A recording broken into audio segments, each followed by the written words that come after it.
San Lucas, capítulo 22, versículo 39.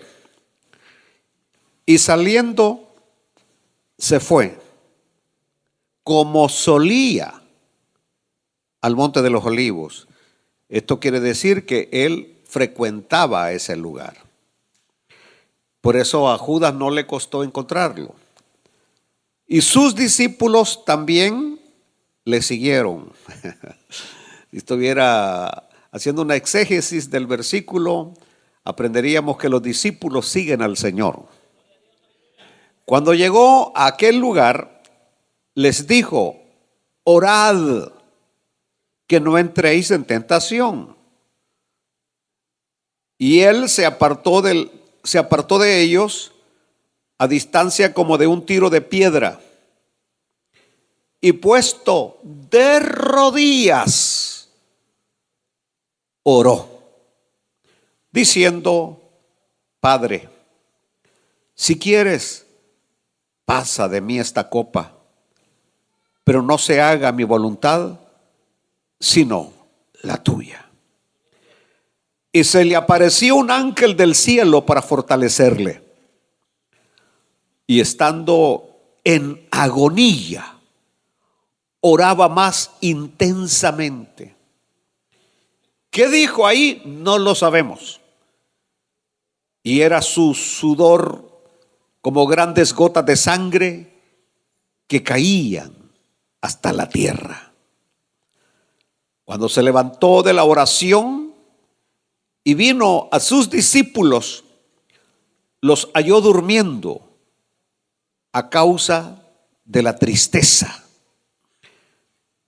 Y les dijo: ¿por qué dormís? Levantaos y orad para que no entréis en tentación.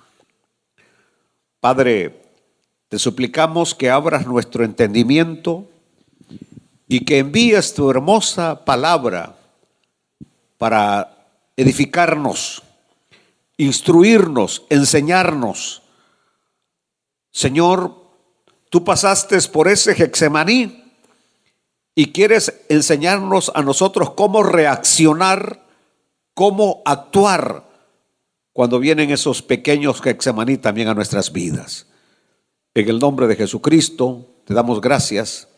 Amén y amén. Por favor, siéntense.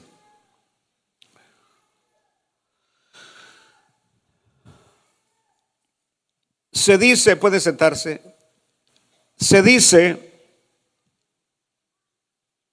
que la verdadera estatura de una persona se mide en la hora de la prueba.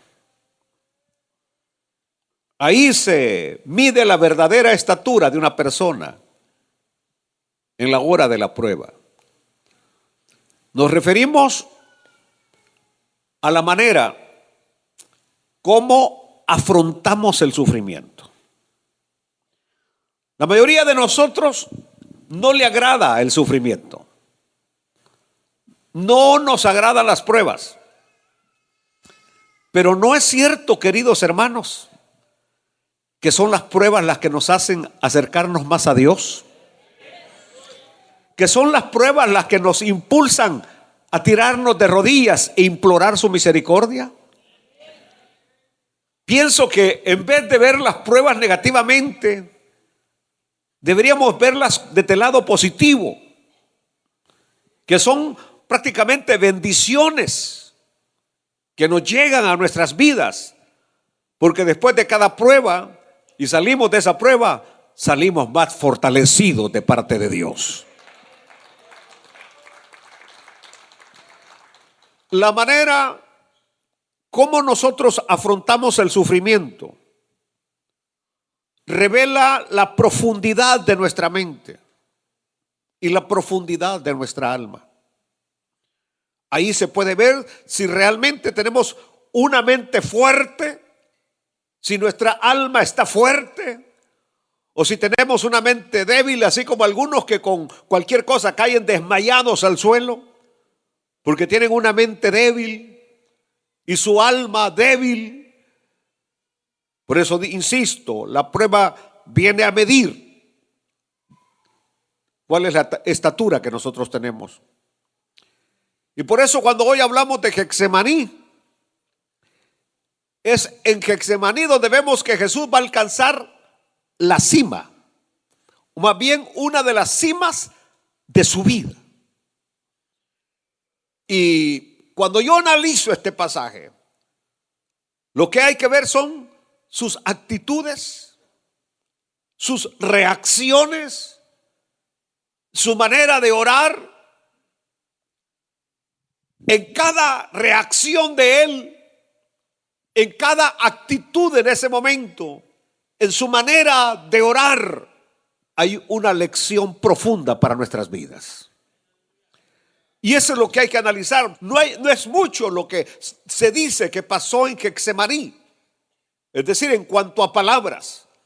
Y como no tenemos muchas palabras, tenemos que ver sus actitudes, sus reacciones, su manera como oraba en el Getsemaní. Porque Jesús es un auténtico modelo para cada uno de nosotros. Especialmente en la noche de la prueba.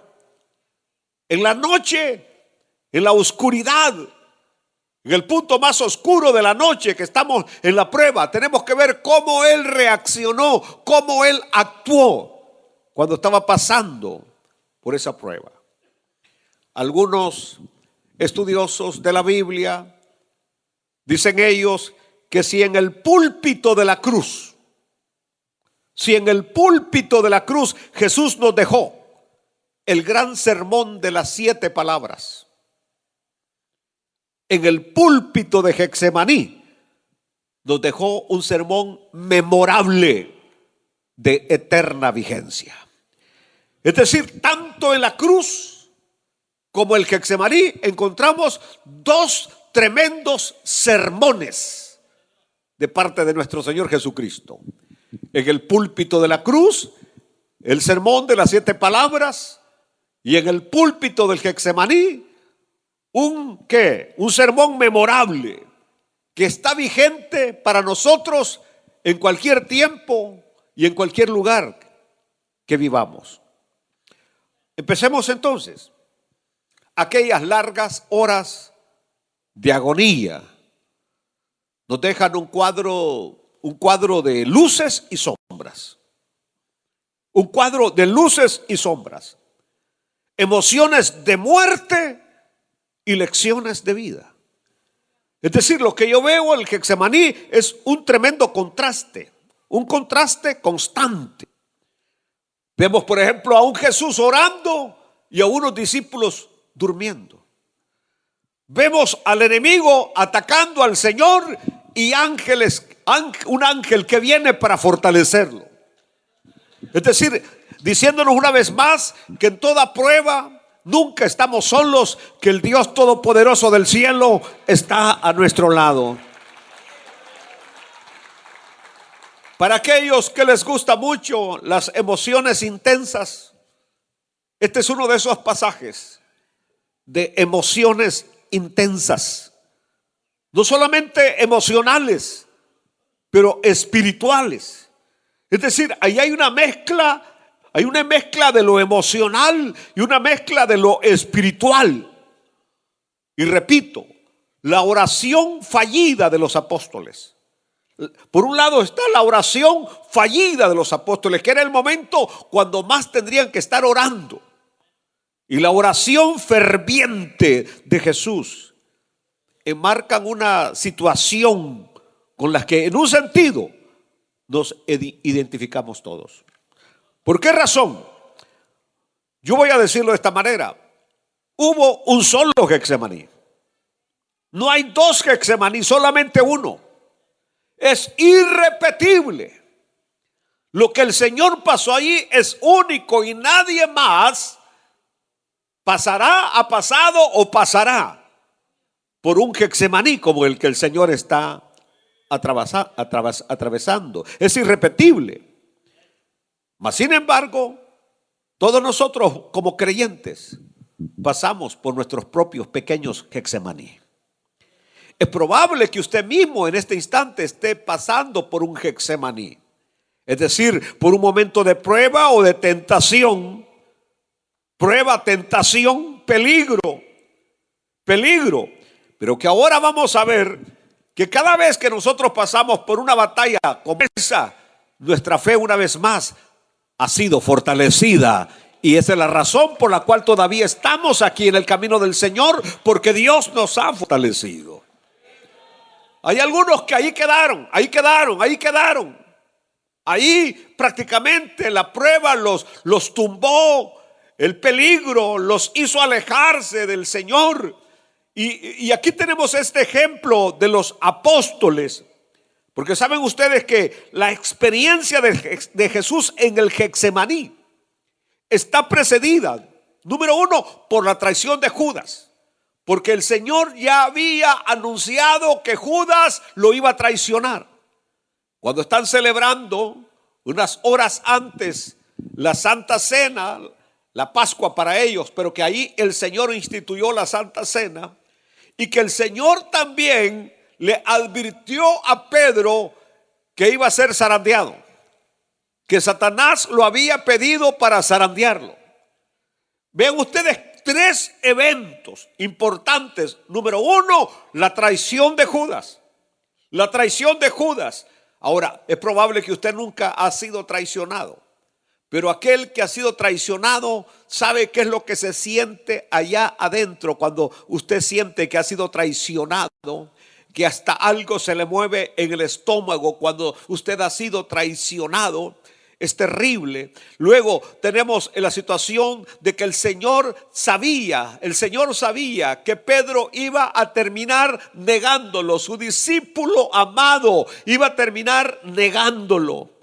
Y luego el cuadro de la Santa Cena, que simplemente era un simbolismo de lo que él sabía que le esperaba el siguiente día, cuando como cordero iba a ser inmolado por los pecados de todos nosotros. Porque tenemos que saber que Jesús no pagó ningún pecado propio, Él pagó los pecados de todos nosotros. Él no murió por Él no tenía ninguna culpa, Él era inocente, murió por nosotros. Entonces, es decir, todo eso está ahí presente en la Santa Cena, la traición de Judas, la negación de Pedro. Y observen ustedes cómo el Señor, que anticipaba esta negación de Pedro, y va al lugar específico donde él sabía que Judas lo podía encontrar.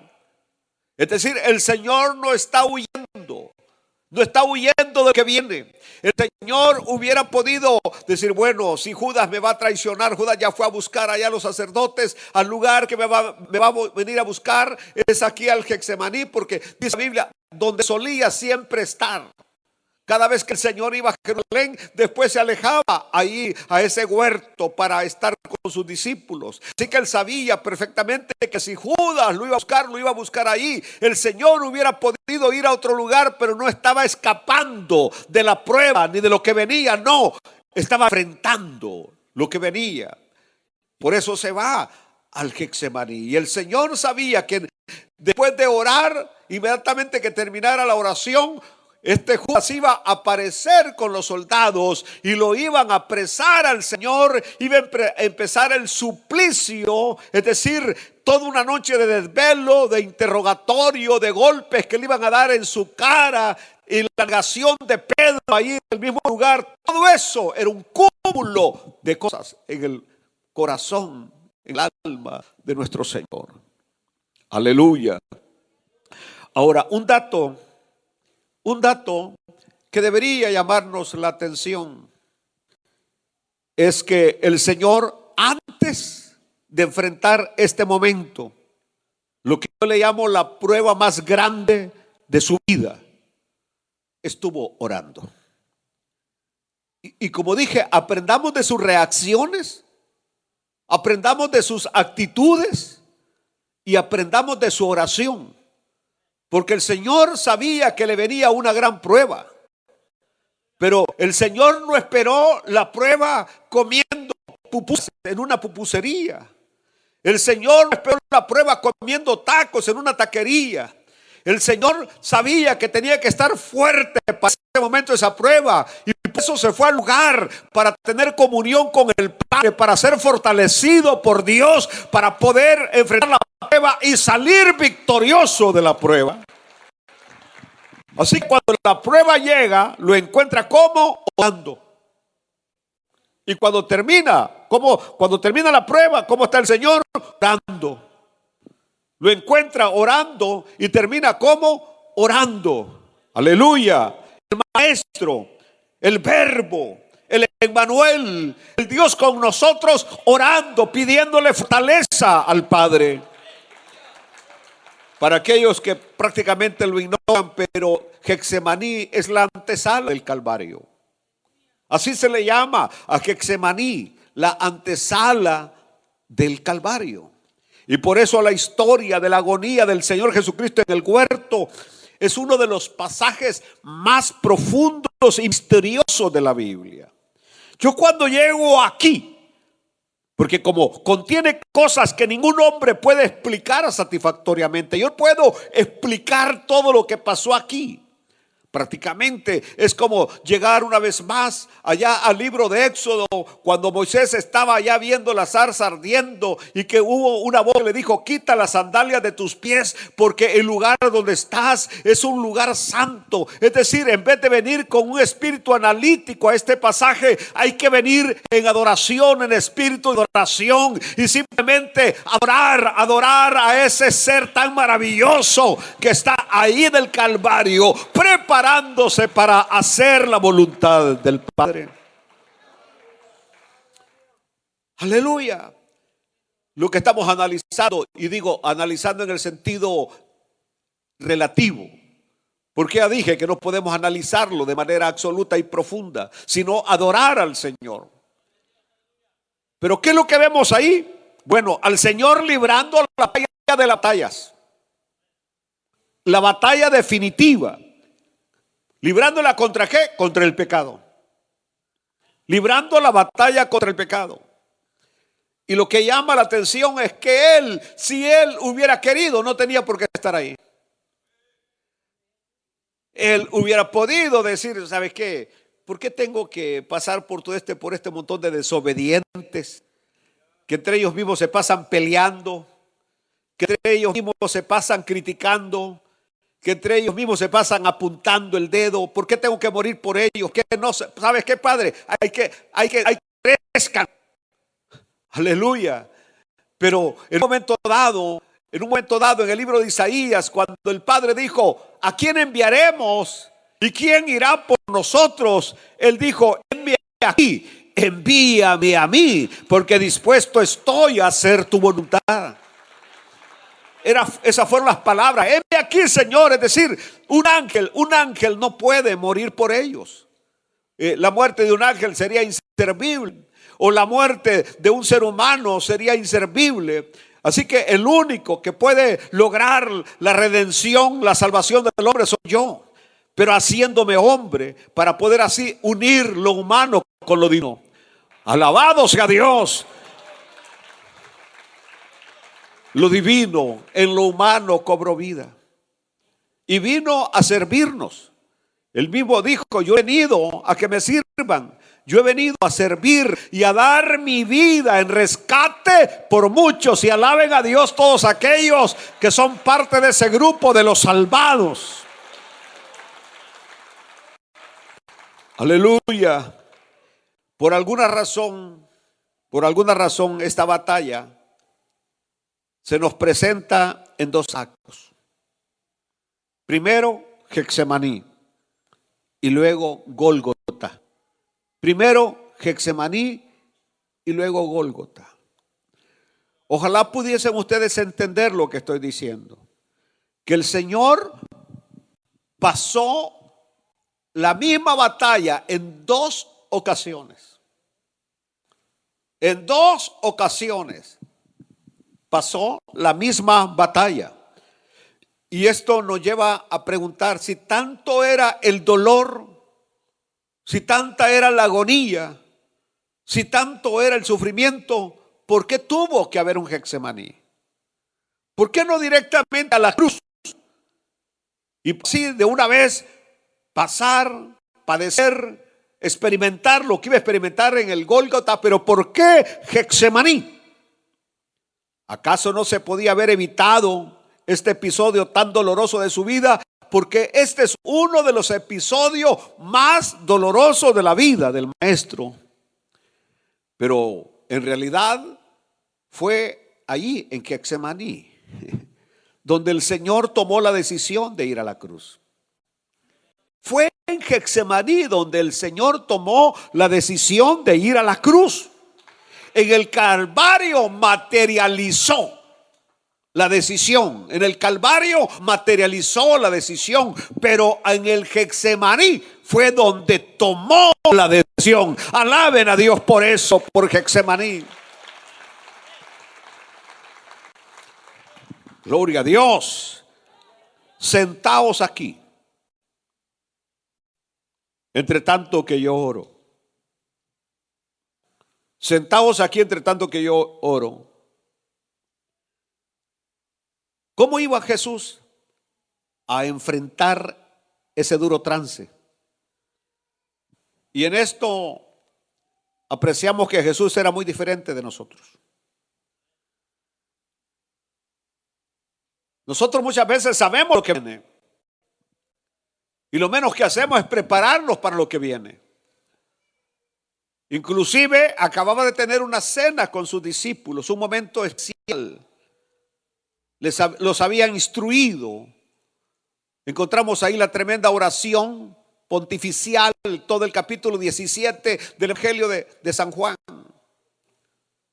Y el Señor hoy está enseñándonos que si nosotros queremos ser victoriosos en nuestras pruebas, en nuestras tentaciones, tenemos que esperar esos momentos de rodillas buscando el rostro del Señor.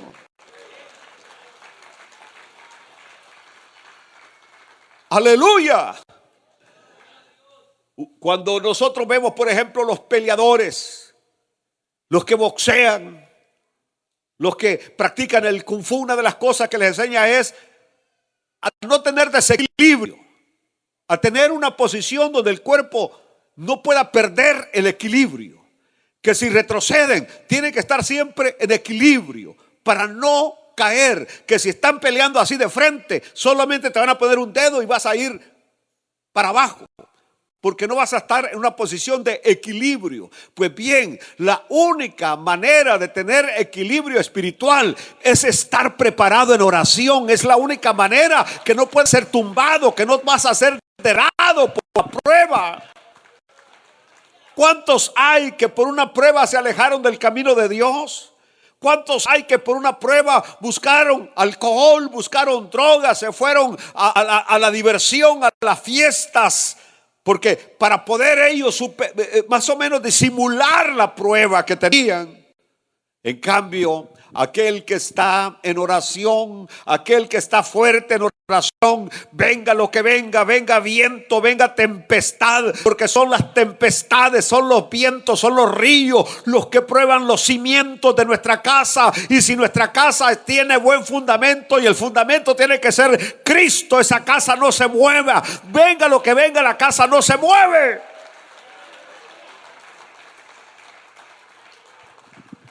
Al Señor yo le quiero servir, porque sé que Él me puede salvar, ayudar. Aleluya. Así que el Señor, con esa actitud, me enseña qué es lo que yo tengo que hacer. Cuando de repente nos damos cuenta que van llegando los vientos de la prueba, van llegando los vientos de la prueba. El Señor sabía que venía la prueba y el Señor se va al Getsemaní, al huerto, para estar fuerte. Y el Señor envió un ángel y lo fortaleció. ¿Saben ustedes que Getsemaní era un lugar bien conocido por él? Se cree que allí todavía había una prensa de olivas. Una prensa de olivas que era donde trituraban ¿cómo se llama? Las aceitunas de las olivas, allí para sacar el aceite. Eso es Getsemaní, prensa de olivas. Ahora llama la atención que tomó consigo a Pedro, a San Pedro, a Jacobo, San Jacobo y a San Juan, a los 3 apóstoles que eran su círculo cercano. ¿Por qué los llamó, los lleva con él en ese momento? Bueno, porque estos 3 discípulos se convertirían así en testigos de la terrible lucha que Jesús iba a mantener esa noche. Es decir, si el Señor no hubiera llevado a Pedro, a Juan y a Jacobo, no sabríamos absolutamente nada de esta gran batalla del Getsemaní. Pero gracias a él que llevó a estos 3 apóstoles es que sabemos la experiencia que él tuvo en el Getsemaní. Ahora, esta no era la primera vez que el Señor lleva consigo a Pedro, a Juan y a Jacobo. No. Por ejemplo, en Marcos capítulo 9, versículo 2, dice: 6 días después, Jesús tomó a Pedro, a Jacobo y a Juan y los llevó aparte, solos a un monte alto, y se transfiguró delante de ellos. ¿Y qué fue lo que pasó ahí? Veamos el versículo 3. Y sus vestidos se volvieron resplandecientes, muy blancos como la nieve, tanto que ningún lavador en la tierra los puede hacer tan blancos. Versículo 4. Y les apareció Elías con Moisés, que hablaban con Jesús. En el versículo 5 dice: entonces Pedro dijo a Jesús: Maestro, bueno es para nosotros que estemos aquí, y hagamos 3 enramadas, una para ti, otra para Moisés y otra para Elías. Porque no sabía lo que hablaba, dice la palabra del Señor. Estamos hablando del gran evento de la transfiguración, donde los apóstoles Pedro, Juan y Jacobo vieron a Jesús en gloria. Lo vieron en gloria. Lo vieron en gloria al Señor. Luego tenemos otro pasaje en Marcos capítulo 5, versículo 37, cuando fue la resurrección de la hija de Jairo. Y dice el versículo 37, porque el versículo 36 nos habla que ella estaba muerta. El versículo 36, a ver si lo leemos desde el 36. Oiga cómo dice, desde el versículo 36. Pero Jesús, luego que oyó lo que se decía, es decir, que la niña estaba muerta, dijo al principal de la sinagoga: no temas, cree solamente. Porque le dijeron: ya no molestes más al maestro, ya no lo molestes, ya tu hija está muerta. Pero pasemos ahora al 37. Y no permitió que le siguiese nadie, sino Pedro, Jacobo y Juan, hermano de Jacobo. Y vino a casa del principal de la sinagoga y vio el alboroto y a los que lloraban y lamentaban mucho. Y entrando les dijo: ¿por qué alborotáis y lloráis? La niña no está muerta, sino duerme. Y se burlaban de él. Mas él, echando fuera a todos, tomó al padre y a la madre de la niña y a los que estaban con él, es decir, Pedro, Juan y Jacobo, y entró donde estaba la niña. Y tomando la mano de la niña, le dijo: Talita cumi, que traducido es: niña, a ti te digo, levántate. Y luego la niña se levantó y andaba, pues tenía 12 años, y se espantaron grandemente. El versículo 43 dice: pero él les mandó mucho que nadie lo supiese, y dijo que se le diese de comer. Alaben a Dios. Resumiendo, podríamos decir que estas 3 experiencias espirituales tenían relación con 3 momentos claves de la vida del Señor. Getsemaní, el evento de la agonía. La transfiguración, el momento, más bien, la resurrección de la hija de Jairo, la resurrección, y la transfiguración, el evento de la gloria del Señor, porque después de que el Señor resucitó, ahora está en gloria allá en los cielos.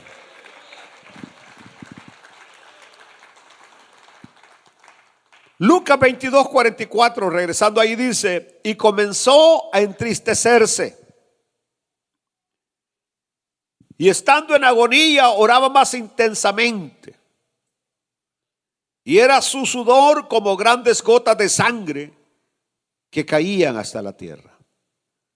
Comenzó a entristecerse y a angustiarse, algo que no era propio del Señor, algo que no era propio del Señor y que no debe ser tampoco propio de nosotros. Mas sin embargo, aquí aprendemos que si Él se entristeció y si Él se angustió, si Él, que es el árbol verde, se angustió y se entristeció, cuánto más nosotros, pedazos de árboles podridos que somos, ramas podridas, cuando vienen esos momentos también nos entristecemos y también nos angustiamos. ¿Pero por qué está angustiado? ¿Era la emoción de la muerte? ¿Solamente la muerte? No creo. Él sabía que iba a morir físicamente, pero estamos hablando que era la noche previa a su martirio. La noche previa a su martirio, que fue muy larga, muy larga. Esa noche el Señor no va a dormir absolutamente nada, sino que va a ser todo sufrimiento, sufrimiento, sufrimiento y sufrimiento. Por eso cuando usted de repente se siente débil y que quiere abandonar los caminos del Señor, solamente considere todo el sufrimiento por el cual nuestro Señor y Salvador pasó para que usted se mantenga firme en los caminos del Señor. Los hechos que se avecinaban lo sumen en un estado de profunda angustia. Es decir, no solamente hablamos de la noche, sino que hablamos de una noche espiritual. ¿Entendió? Es decir, usted puede estar de día y estar pasando por una noche, ver la luz del sol y estar pasando por una oscuridad, donde el alma se siente triste, donde el alma se siente angustiada. Y es lo que está pasando en el Señor.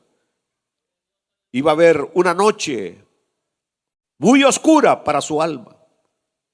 No solamente era entonces el miedo, si es que queremos llamarle así, a la muerte física y a todo lo que psicológicamente el Señor iba a padecer. No, la oscuridad en aquella noche radicaba en una dimensión más profunda, mucho más profunda. Se iba a librar un combate espiritual intenso, y donde quién iba a ser el ganador, porque después de cada combate hay un ganador. Recordémonos que el enemigo del Señor, después de la tentación en el desierto, dice que se alejó, lo dejó, se alejó y lo dejó. Mas sin embargo, ahora, un día antes de su muerte en la cruz, ha regresado.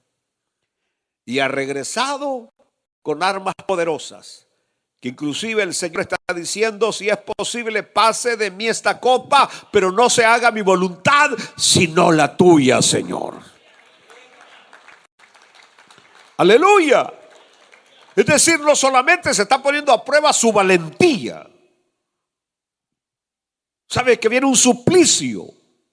El suplicio está por delante, sino la aceptación plena y la sumisión a la voluntad de su Padre. La razón de ser de su vida es lo que estaba en juego. Aleluya. Y de repente nosotros vamos a tener también ese tipo de prueba donde la razón de ser, es decir, ¿por qué Dios me ha salvado? ¿Por qué Dios me trajo a esta tierra? ¿Cuál es la razón por la cual Dios me trajo? y no renuncies a la misión por la cual el Señor te trajo a este mundo, por la cual te tiene en este mundo. No renuncias, hazle frente, sé valiente, no desmayes y cumple la misión para que puedas decir como Jesús: consumado es. Gloria a Dios, gloria a Dios. Había llegado la hora decisiva. Y a todos de repente nos llega ese momento, la hora decisiva, donde va a salir a la luz la sustancia de la que estamos hechos. Si somos auténticos, o si somos verdaderos, o si somos hechos en China, ¿verdad? Va a llegar esa hora decisiva.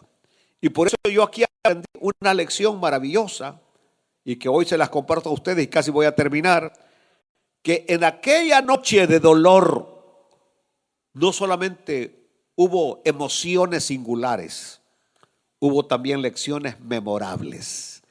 Lecciones memorables. Porque las grandes pruebas conllevan grandes lecciones. A mayor es la prueba, más grande es la lección. Si la prueba es pequeña, la lección es pequeña. Pero si la prueba es grande, la lección es grande también. Dios es especialista en transformar nuestras adversidades en oportunidades. Ahí se especializa Dios, en transformar nuestras adversidades en oportunidades. Así que el Señor está pasando por una adversidad y le dice: Señor, si pasa, pero sabe que el Padre no lo va a escuchar, porque para eso Él había venido. Por eso en Hebreos capítulo 5 versículo 7 leemos: y Cristo en los días de su carne, ofreciendo ruegos y súplicas con gran clamor y lágrimas al que le podía librar de la muerte, fue oído a causa de su temor reverente. Es decir, ahí estamos hablando de que el Padre envió un ángel para fortalecerlo, porque vio que el Señor en ese momento necesitaba y fue oído. Mas sin embargo, no le hizo a un lado de la prueba. Tenía que pasar por la cruz. No solamente pasar por el Getsemaní, pero pasar también por el Gólgota. Y usted y yo tenemos que pasar también por nuestros pequeños Getsemaní y nuestros pequeños Gólgotas, porque ahí se va a ir puliendo el tipo de oro que somos. Tenemos que ser probados como el oro fino, dice la palabra del Señor, para que todo lo que sirve salga por el fuego. Gloria a Dios, gloria a Dios. Gloria a Dios porque Cristo obtuvo la victoria. Gloria a Dios porque de ahí sale triunfante. Gloria a Dios porque en ese momento se presenta Judas con aquellos que vienen y le da un beso al Señor. Y el Señor le dijo: Judas, con un beso entregas al Hijo del Hombre. ¿Quién es Jesús de Nazaret? Y Jesús dijo: yo soy. Sin temblar, yo soy. No es ninguno de estos que están aquí, no es Pedro, no es Juan, no es Jacobo. Yo soy. Y cuando él dijo yo soy, todos cayeron a tierra. Póngase de pie en esta noche, por favor. Imposible decir en 30 minutos todo lo que hay que decir acerca del Getsemaní.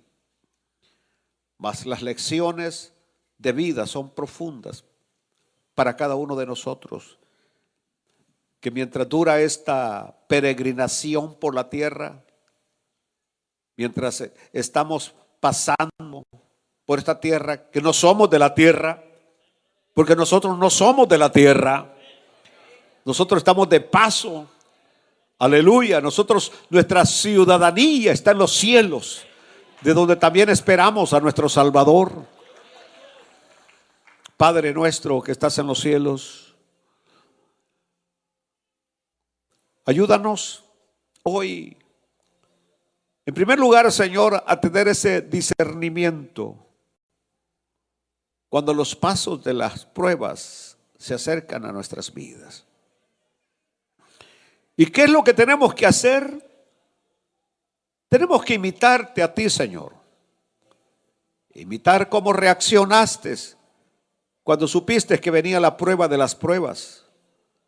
Ver la actitud que tuviste, la manera como oraste, donde estabas diciéndole: Padre, si quieres, puedes pasarla, pero que no se haga mi voluntad.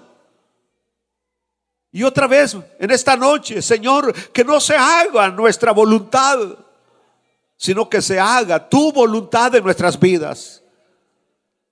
Y que lo que estamos atravesando, por aquello que estamos pasando, Señor, y si es tu voluntad, tú mandarás, Señor, fortaleza a nuestras vidas. En el nombre de Jesús. Aleluya. Aleluya. Y quizás lo único que agregaría es: viva un día a la vez, porque el Señor cada día nos da de su gracia. Y esa gracia nos da las fuerzas necesarias para enfrentar cada día.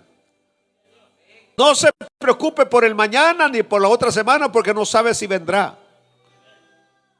El Señor le manda su gracia para que esté fuerte hoy. Y mañana le mandará de su gracia para que esté fuerte mañana. Si alguien en esta noche que le quiere entregar su vida al Señor, le extiendo la invitación, porque tenemos un Cristo que se puede compadecer de nuestras debilidades. Tenemos un Cristo maravilloso que padeció, sufrió por nosotros, y que Él puede hoy entender la situación que usted está atravesando. ¿Hay alguien en esta noche que le quiere entregar su vida al Señor? ¿Alguna persona le entrega su vida al Señor en esta noche? ¿Hay alguien? ¿Alguien? Levanta su mano. Que esto es solamente de valientes. Solamente los valientes vienen al Señor. Solamente los valientes vienen al Señor. Porque al reino de los cielos se le hace fuerza y los valientes lo arrebatan. Dios le bendiga. ¿Quiere venir a este altar? Quiero orar por usted. Si usted cree que es fácil venir aquí, no es cierto, no es fácil. Y tanto que a usted cuesta venir a este altar. Usted que me está viendo por la televisión, escuchando por la radio, le cuesta dar el paso. Vamos a estar orando en esta noche. Por favor, levante su mano al cielo. Quiero que diga estas palabras. Que le diga: amado Padre Celestial, te doy gracias porque me escogiste en Cristo desde antes de la fundación del mundo para ser tu hijo, para ser salvo.